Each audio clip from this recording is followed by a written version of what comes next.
Masculine emotions can sometimes manifest as violence in a relationship when not managed appropriately. It's crucial for individuals, regardless of gender, to recognize and address their emotions in healthy ways to prevent them from escalating into harmful behaviors in relationships. When masculine emotions like anger, jealousy, or insecurity are expressed through violence, it can lead to emotional and physical harm to both partners. Seeking help such as counseling or therapy to learn how to manage and communicate emotions effectively is essential to prevent such negative outcomes in a relationship. Welcome to Inside Today. I am Jumai Manson. I am being joined by Chuks Akamadu. He is a lawyer, management expert. Do not go anywhere. The program continues shortly. Stay tuned.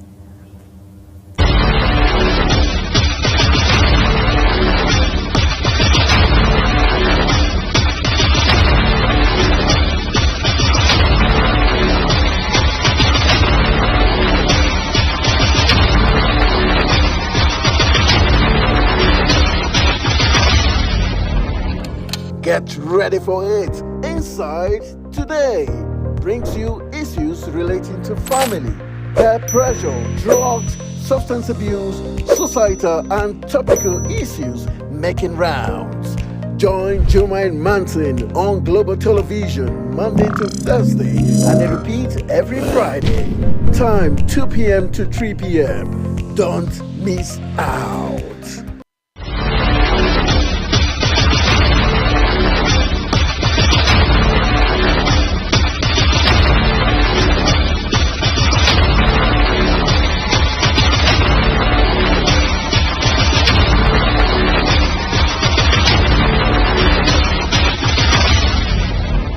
Welcome back, and if you're just tuning in, this is Inside Today on Global Television, and we'll be looking at a very interesting topic today.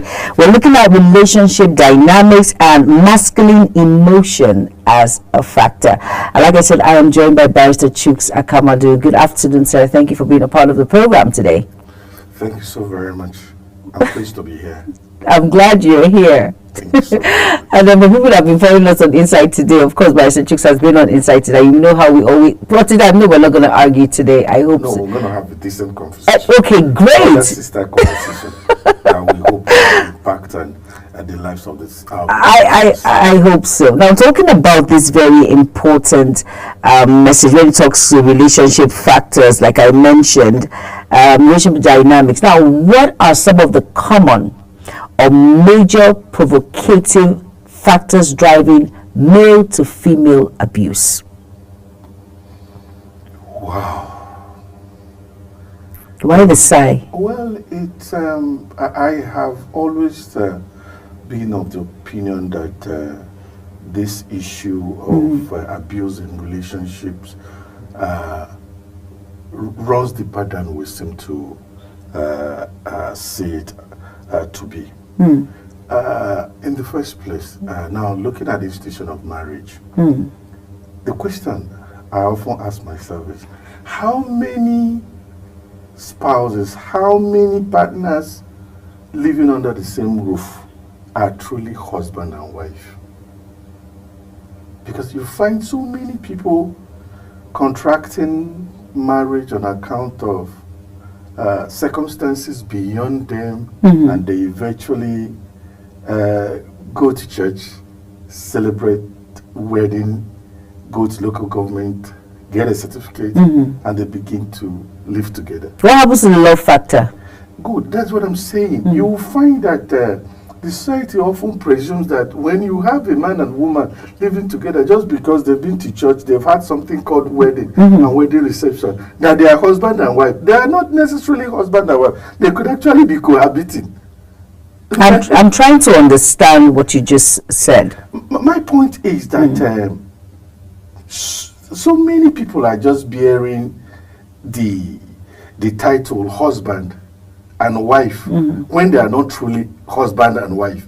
In what context, Barrister Chuks? In the context that in the eye of the law, they are legally married and recognized. But in the eye of God, the essential element, which to my mind is love, the meeting of the minds that births marriage, is absent. And if the minds didn't meet, only the bodies met, then what you have would be a situation of cohabitation.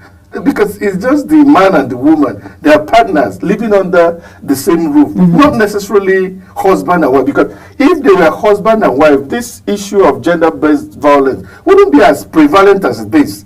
Because a wife is supposed to be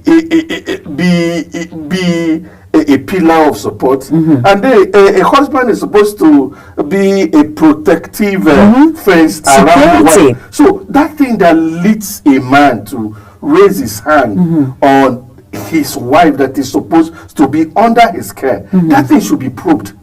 But I want to ask a question, Barrister Chooks. Yes, ma'am. Does it mean that the man is not matured enough?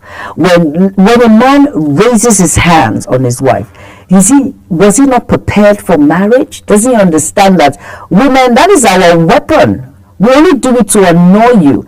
As a man, you should be able to brace up, suck it in, or you walk away. Why would you raise your hands? Like, really? No, you're still speaking within the context of a marriage properly so called. I'm saying most of the homes that we have today are not homes properly so called, that they are actually houses that contain a man, a woman, and children. Because in the very first place, the foundation of that house is not strong enough to actually build their home. So I don't know what you're saying. I'm contesting the fact that every house is a home.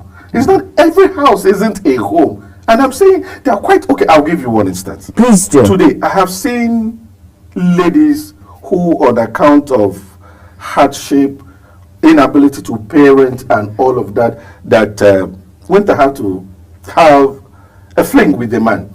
And it results in pregnancy. And when it results in pregnancy, because of what the society would say, and you now find that a woman giving a circumstantial consent to the man on account of that her immediate need to have shelter over her and all of that, you'll find that what she went for was actually transactional. She didn't go to the man because she loved him, and the man actually took advantage of her inability to provide for herself. Yes. And you find that it's actually a buyer-seller relationship. But then, if it then results in pregnancy, and you now find the woman looking for succor and also running away from the ridicule she would face before the public and all of that, and then the man, okay, now sees himself in a blackmailable situation, and he's like, okay, if I leave this woman now, it would look like I used her, I dumped her. Okay, why don't we go? Let's proceed. At that point, there is no meeting of the minds. But I can assure you, because if the man has the funds, he would go to local government, he will obtain a paper. They will go to church, they will eventually get married. And when what we call marriage, when they now get into that union, you will now find that these things will begin to manifest, because ab initio, there was nothing binding them to sustain a marriage, to sustain a lasting union, or to actually make for the growth or the establishment of a home. That's why I'm arguing that primarily we should interrogate the circumstances leading to man and woman. Because when you say a man, by pronouncing a man a woman to be married, does not make them, that pronouncement cannot make them man, a husband and wife. But in the eye of the law, it does. Yes, that's what I'm saying. In the eye of the law, it does. But because the consent that the woman or the man didn't go into it of his or her own volition. So that's why I said what obtains there then would be circumstantial consent. But let me ask you a question, Barrister Chooks Akamadu.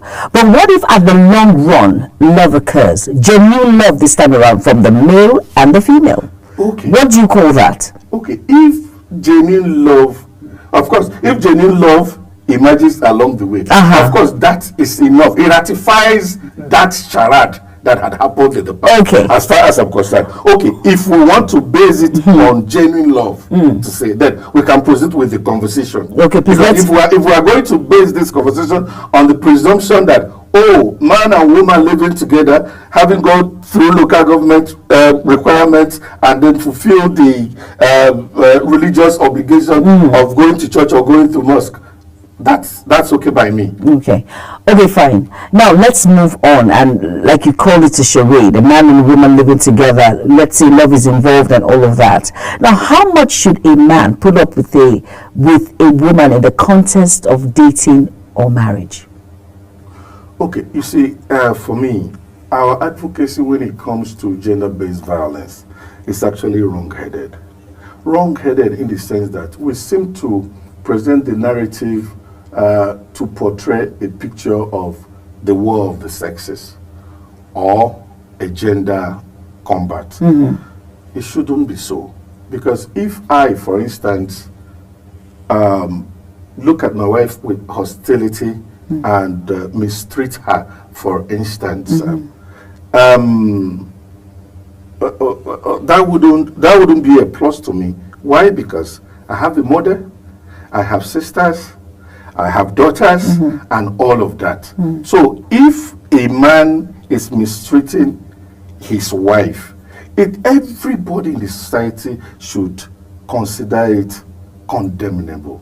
It's morally reprehensible. Under no circumstance, I repeat, under no circumstance should a man lay his hands on his wife.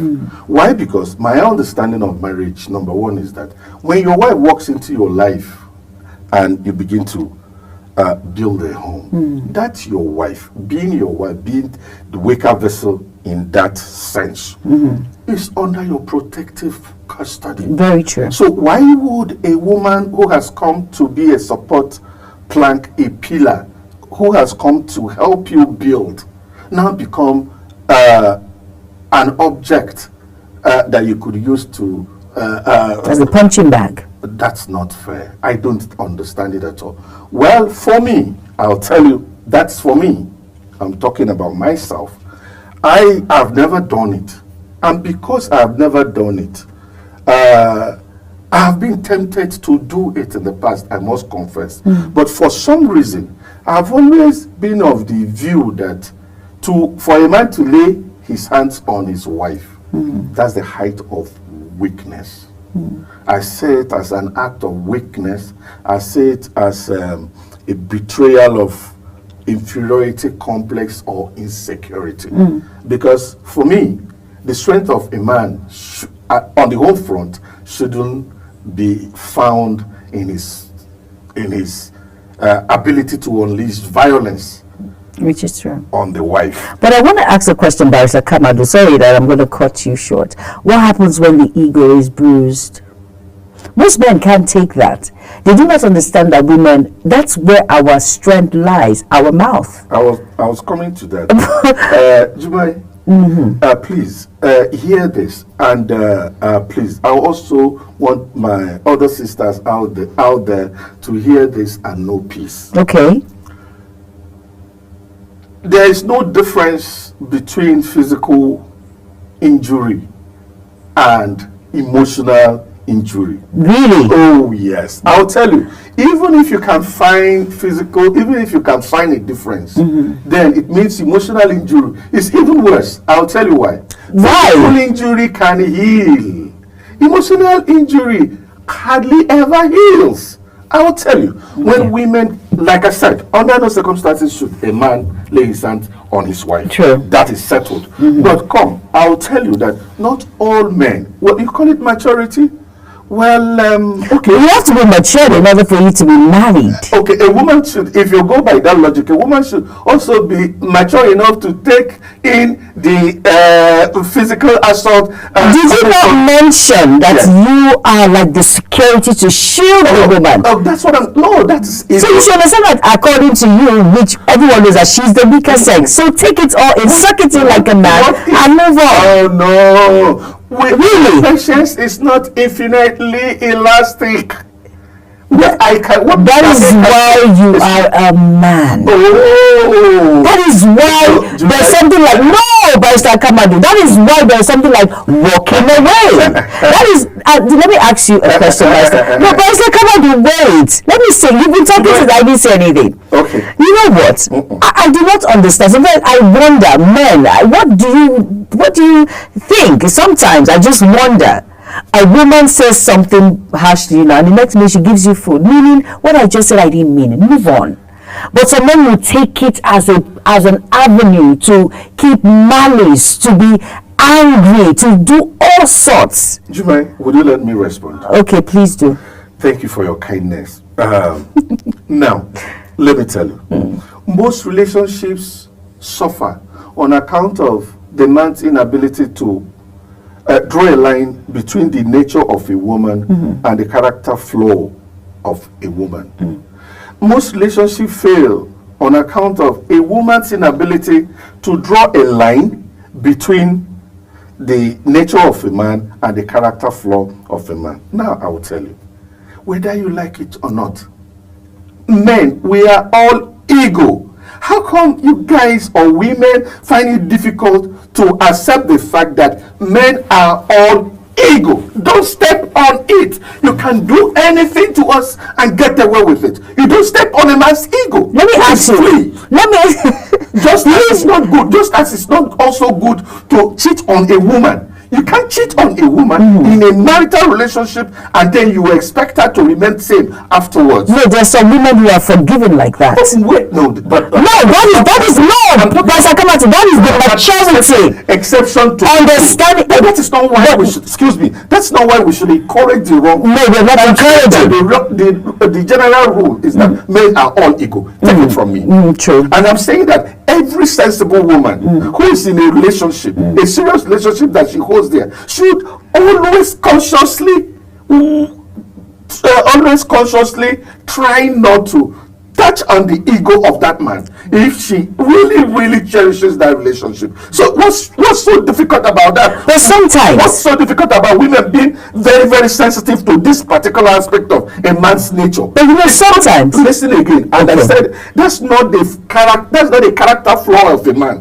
It's the nature of a man, and I'm afraid there is nothing anyone can do about it because we are born with an enlarged ego and we guard it so jealously. That's of course explains why you hardly find any man crying in public, and that is why also explain why you find us 6 feet beneath, oftentimes on account of the non-physical gender-based violence that we have. Really? Oh yes, really? Yeah, there are more men. Really, of course, there are more men 6 feet below today on account of non-physical gender-based violence. And the same way you have said, some women also are 6 feet below because some men cannot control themselves. Do you realize that some men have actually broken a woman, have made her a shadow of herself due to his harsh words and his jealousy and his rage? Do you know that? There's some women like that. So as much as the man does not want the ego to be bruised,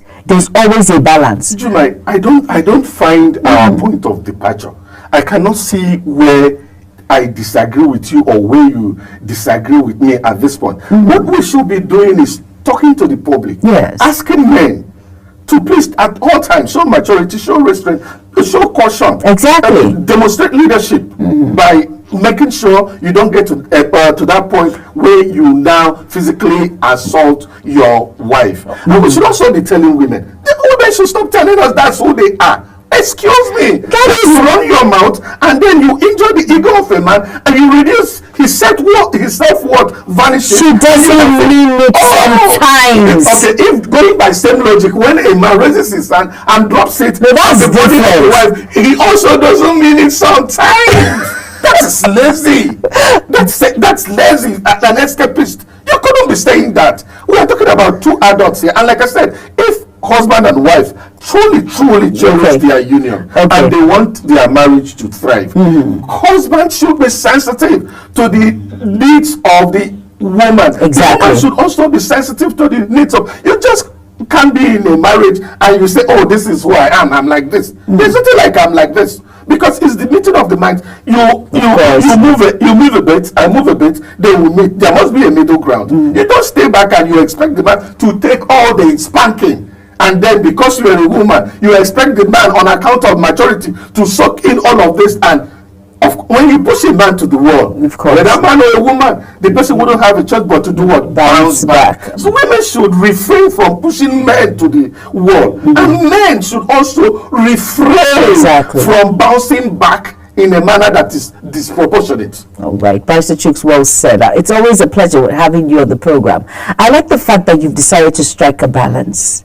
That's the way I think we should go about it. Exactly. For the betterment of the society, in the interest of our individual homes. Yes, it's very important. Sensitivity. Exactly. We should also show sensitivity. And also respect. Of course, mutual respect. All right, that's all we'll have on the program Inside Today. And of course, Barrister Chuks Akabadu has done justice, as always, on the program. We'll always disagree, and at the long run, we will agree, right, Barrister Akabadu? We've agreed that we should strike a balance. Yeah, sure, yes. Sure, yes. Yes, of course. And with that, I have to wrap it up on the program Inside Today. Thank you all so much for being a part of the program. But I'll just leave us with one word in regards to what Barrister Chuks said. He mentioned something very sensitive. You see, masculine emotions play a significant role in relationships as they contribute to the emotional connection and understanding between partners. Now, expressing emotions like empathy, vulnerability, and affection allows for deeper intimacy and communication in a relationship. It's essential for men to feel comfortable expressing their feelings and emotions to foster a healthy and strong bond with their partners. I am Jumai Manson, Barrister Chuks Akabadu. Of course, he is a lawyer and management expert. Thank you all so much for being a part of the program. Have an amazing day ahead. Bye-bye.